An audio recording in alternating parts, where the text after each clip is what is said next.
In previous videos, we had stated our problem, to build a backend for a real estate agency to be used on the web and smart devices. To do this, we had started by creating a KB and the property transaction, and had set the web backend to be generated in Ruby in the cloud. Next, we had GeneXus build the application and finally entered a property into the system from a browser. In this way, we could continue developing the entire web backend. But what about the backend for mobile devices? What kind of application do we have in mind for the smart device? It's an application that'll be used by real estate agents. We start with the simplest task. An agent needs to see the list of properties. He selects a property from the list to see more details about the selected property, from which he may need to change some data. So, how do we implement the panel to work with properties?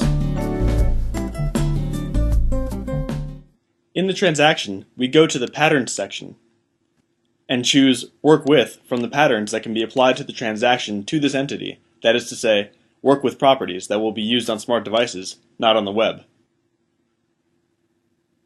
This pattern will implement the list of real estate properties, and for each property, its details. To do this, just like with all patterns, you only have to select the checkbox and save. Here we can see what's been created. So what do we have to do to generate and try our application for smart devices? Create a menu or point of entry. For the web, it was created automatically by GeneXus. It was the developer menu. To make this entry for smart devices, we created an object of dashboard type.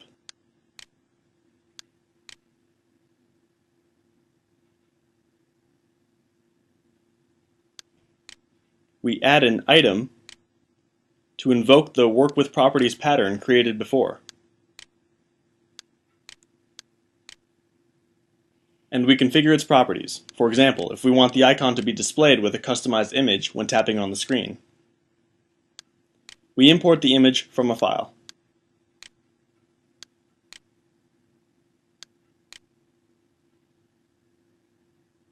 We can change its description.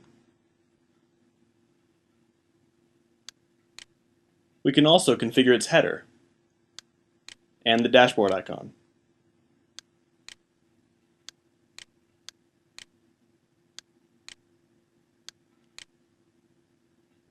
At this point, we can have GeneXus create the programs just by pressing F5. But for which device? Since we haven't changed anything, it'll be for the default option, Android.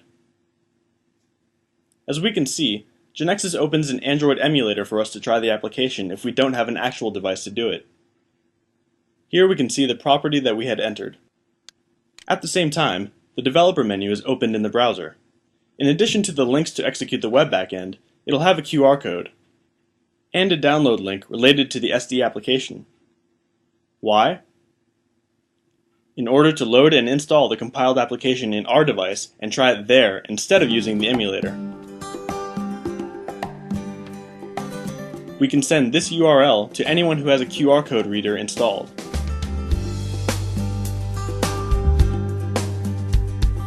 So that they can download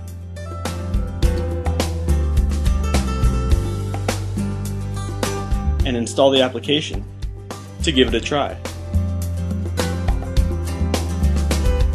Note that there's only one listed property, and it's the one that we added using the web developer menu. Tapping on it shows its details. Since the address is an address domain attribute, the application gives the option to view it in a map.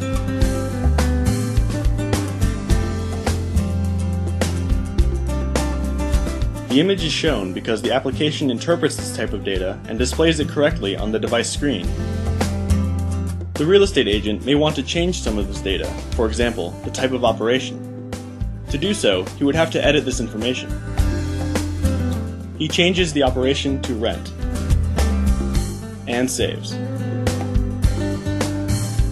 He may even be visiting a property to add it to his property portfolio. Note that since the identifier is auto-numbered, it doesn't prompt the user to enter a value. we enter its name.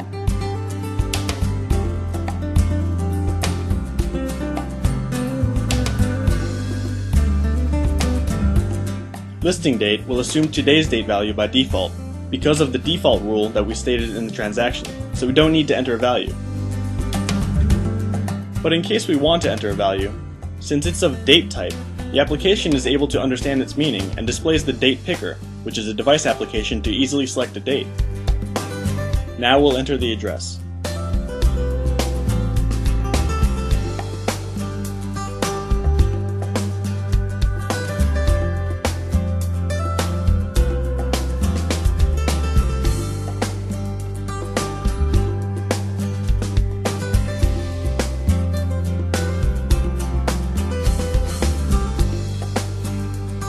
The application is aware that the following data is an image, so it gives the option to take a photo at that moment using the device or select one of the stored images. We'll take a photo of the property we have in front of us.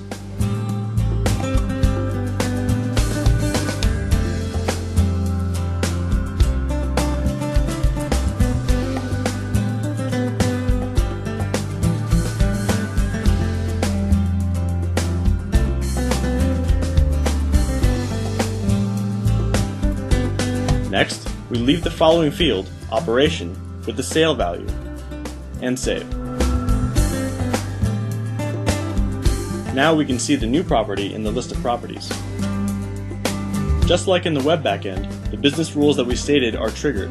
For example, entering an address was mandatory. Note that if we want to delete it,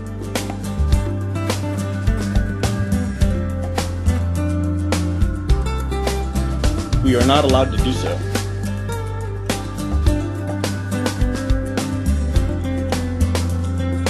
We may want to filter the list by rent operation.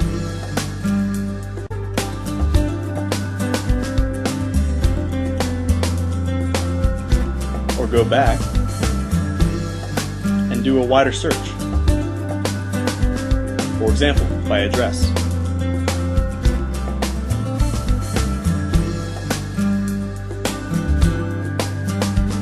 What information is being shown in the list? The property's image and name. We may want to show the address instead of or in addition to the name. This and other customizations can be easily and quickly made using GeneXus. In the Work with Smart Devices object, I open the section that implements the list of properties layout. In addition to the name, I add the address. I save and press F5 to have GeneXus generate the application again.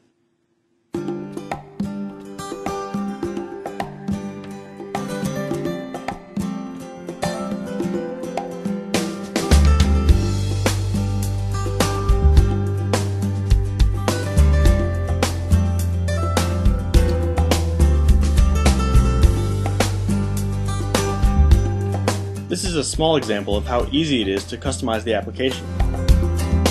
We've been able to create what we wanted, one part of the web backend and another part running on the smart device. With a few easy steps, we can have GeneXus generate the same application for devices with iOS or BlackBerry operating systems, just like we can have the web application generated for Java or .NET instead of Ruby.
let's see some real-life examples. You can build any type of application in the same way. For example, a system to track your personal finances.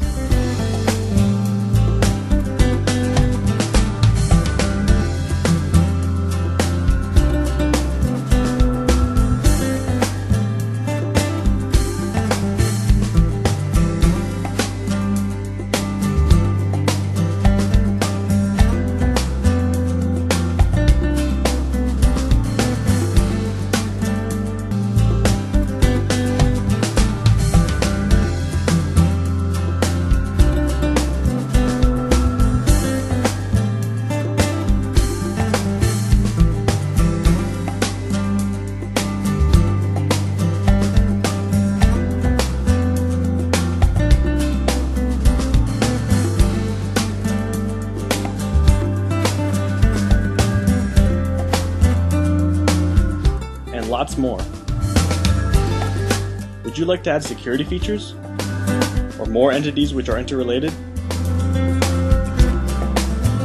Would you like to customize what's being displayed, such as interfaces, the order in which data is displayed, or the search is available?